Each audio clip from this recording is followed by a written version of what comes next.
ASN News Update. Good evening. The federal government's back-to-work legislation is now law after being passed by the Senate tonight, and members of the Public Service Alliance of Canada are expected back to their first regularly scheduled shift tomorrow. If they don't show up, they face fines of $1,000 for each day they remain off the job. In a last act of defiance, though, Public Service President Darrell Bean says workers will go back at noon tomorrow local time, not the first shift. In this region, union members focused their attention today on trying to disrupt the regular flow of activity at various federal government offices. Strikers staged demonstrations in Newfoundland, New Brunswick, and Nova Scotia to protest the federal back-to-work bill. In Halifax, things very nearly got out of hand in a confrontation between strikers and police.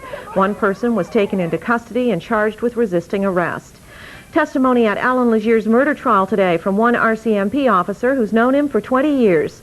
Staff Sergeant Mason Johnston said Alan Legier told him he was dining on steak and training squirrels in the woods around Newcastle while police were breaking their necks looking for him. Johnston testified Legier liked to boast and make himself look good.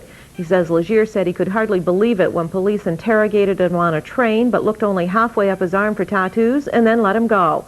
Just before his recapture, when Legier hijacked a truck, he told the driver to head toward Newcastle because he wanted to catch a 6 a.m. flight to Iran out of CFB Chatham.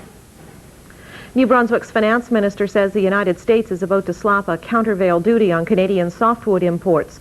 Alan Marr says there's no guarantee maritime producers will be exempt from the hefty duty as they were from the Canadian tax. He says that could mean the end for some businesses here. That's your news update. I'm Yvonne Colbert. Good night.